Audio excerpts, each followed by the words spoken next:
So, big update on the bond account. So we're up to 27,000 double XP tokens, which is what we're here for. And we're still camping through the protein bars. So I've got the silver hooks on as well, which is also another thing we're doing. And we're now up to level 90 smithing. So level 90 gives us some very, very big things. So it exposes Elder Rune smithing and smelting. Now, Elder Rune smelting is actually one of the best smithing GP sort of like money making methods. So that's really nice. We can do Smelting Corrupted Ore if we ever get to the Elf City and be able to do it. Attuned Crystal Weaponry as well is very, very useful for certain scenarios. And it's a very good thing to like augment and go from there, especially like the Crystal Bow. Crystal Bow is decent if we wanted to look at that as an option. Dragonfire Shields, Promethium in Demon Hide, Burial Armor as well. But the Elder Rune is the big thing there, and the fact we can do that. So yeah, 9 Smithing is really big, 93 Agility, and we could just do the next FG step. Yeah, nothing too massive. But yeah, that's the game plan in the minute, is just to keep going heavy on the proteins. Once we've done the proteins, we'll go and do the dummies. And I think we're going to rack some really decent total levels up, to be fair. Again, does this affect being an alt? Kind of. Because it does give us more like sort of options to make money with. Like, if I need some really big downtime, I could AFK making Elder Rune smithing, Elder Rune bars, and make a little bit of GP on the side. But don't get me wrong, with this account, it needs to be very much combat based, and it will be combat based. This is probably going to be the last stint of skilling stuff I'm going to do. One big bonus XP weekend, use all my proteins, use all my dummies, use everything I've got, and then after that, go forward with that. Now, one thing I do need to do, and I do need to make sure I get done as well, is to make my 500 overloads. I think I've made about 100 so far. So I'm probably going to get something like 94, 95. Now I've got a little bit more cash. I might buy more than 500 because they have gone down a little bit in price. So it might be a decent time to pick them up if they're a little bit cheaper than normal. But that's pretty much the bonus XP plan. I'm just going to sit in AFK away. We might not get every level. I might just update in chunks or every now and then. But yeah, we're going to go in AFK hard, and then we'll come back with any major changes, if we're going to change the plan up, or anything really that we need to let you know about as well. So just working on the thieving dummies and basically just recycling through the dummies to get to a certain level. But we're actually going to pick up something pretty massive. That is level 75 thieving, which is good for a couple of things. Obviously we can thieve some new things, but also that is the quest requirement for Profinis. 75 thieving, pretty big move there, and we'll do some more. So just to break up the monotony of the spamming of the dummies, we're actually going to go and buy some head-ons for a very important reason. The main one really is to finally unlock the botanist head. Now, we've just unlocked it there, and it was actually the last one we got, so go figure. Now, this is really important for a few reasons. One, it's going to give us some Herblore experience boost, but also it's going to give us a 5% chance to make additional potions, which, with the level of Herblore we still got to go for this account, I still want to get 120 because I think 120 is beneficial to the account. It's going to provide an awful amount of profit for us, as well as benefit in the long run. It's only going to make us more GP, along with the other buffs and benefits we've had as well. Now, along with that, I have gone for the Smither's outfit, the Artisan's outfit, because I think doing bars and having the headpiece for the bars as well will be greatly beneficial. I then went and bought the Ibis set because I think the Ibis set takes the longest for Pyramid Plunder, and it wasn't really worth doing, so let's just go for that, and with that as well. But pretty big moves, really. Use the rest of my skilling tokens. We've combined the Botanist Smash with the head add-on, which is huge. Really, really happy with that, and it's a massive upgrade for us. So one thing I've really tried to keep on top of is Divine Use. Now, over a bonus XP live with the 10 days, you should be able to shift a serious amount of XP for woodcutting just by doing your daily use per day. If you team it up with things like your cinders, your pulse cores, and all your other stuff as well.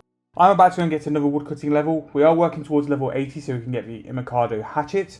So there is level 78, so not too far away. It won't take us too long to actually secure 80. And then once we've got 80, we can start working towards 90. And then at 90, Elder Logs can be our sort of hard AFK for the account.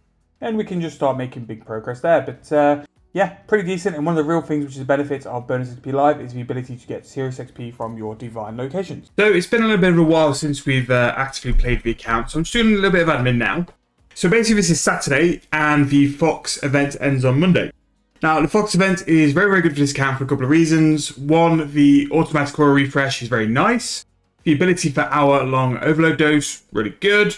The ability for us to pick our own Reaper task, and also the fact we've got some Reaper rerolls, is really, really massive. Not really done Reaper tasks because we weren't really doing combat, but this is a good way for us to build some like Reaper points to go towards some unlocks. So what I've decided to do for the Thoks buff is to basically camp Hermit. So I'm still rocking level 70 Death Dealer, and ideally I would like level 90. So what I'm going to do is basically camp Hermit to a point we're able to get enough for the tier 90. Now, I can already do tier 80, that's not a problem, so we can upgrade straight away once we have plates. But tier 90, I still need to go and do Keely's tasks to go and complete that. When I'm doing that as well, I'll be able to get the tier 90 weapons, which will be a very good upgrade as well. So we're working hard on trying to make sure we've got all the upgrades needed to be able to do what we need to do. But yeah, it's really quite a beneficial event for this account. The ability to have overloads, especially Elder overloads, gives us the ability to be more boosted than normal and really like have more DPS at Hermit. So this is why I'm sort of like using it to target Hermit and go hard, is because we've got the best boost possible. We've got the gear now as well to do decent kills, and I can pretty much camp Vampirism for the whole of my kills. In terms of the kills for Hermit, they're actually not too bad. I do it in 2 phases, so I only get 1 set of the minions spawn, which is pretty nice. It isn't too painful actually, which is pretty good. And not only that as well, by doing this, we're actually leveling up our defense. We actually can't wear tier 90 armor anyway, so by doing Hermit, we're at least getting some defense levels as well. Currently, we're 82 defense and 44k off level 83, so we'll get that pretty sharpish.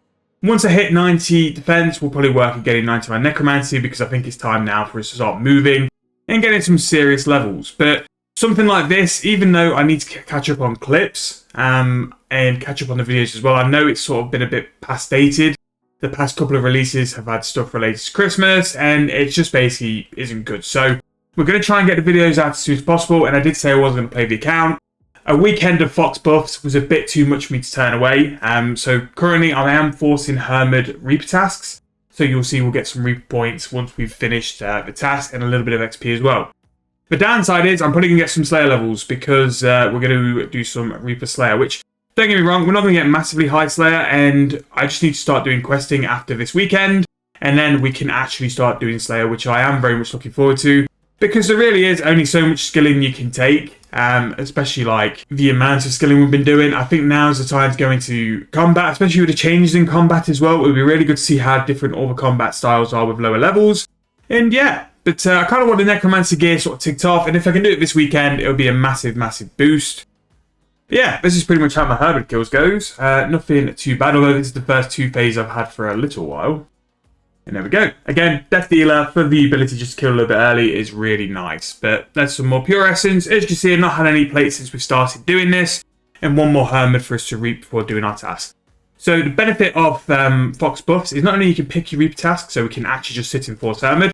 I believe it's double points as well. So us doing the 3 scrolls I've got in the bank, my task today, and then my task tomorrow, we should rack up quite a decent chunk of points, which will be pretty nice just to build a bit of a base as well.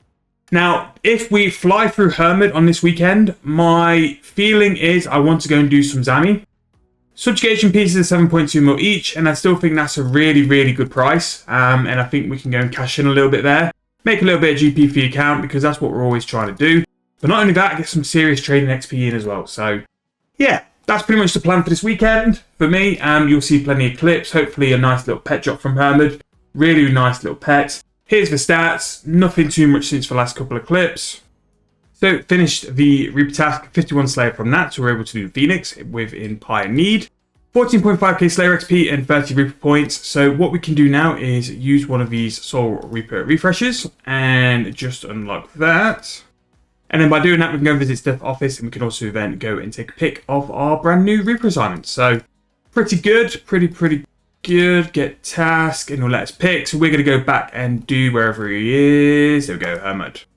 So 10 of those. So in terms of points and what we want to do from death, click on the reward. So the Hydrix is nice, and the Hydrix is probably how we cash out most in Reaper, but unlocks as well. Madrasor is good. It is really, really good. Reaper's Choice as well is very good as well. So Reaper's Choice is probably where I'm going to go first, because I think that's probably the best thing. And then that's about it, really. I know we've got all this other stuff, but I'm not really too bothered. I don't think anything really like sticks out, really offers as much. But yeah, I'm hoping by doing these like 4 Hermit tasks, we should get enough plates to be able to complete at least minimum tier 80, hopefully tier 90. But we shall see, because I look at Hermit lately, he's not been the best in terms of bosses. Let's have a look. Hermit, 87 kills, and we have 5 plates. So yeah. So that is going to be the end of this episode. If you guys have enjoyed, please make sure to give me a like, subscribe to the channel, and I'll see you guys very soon in the next video.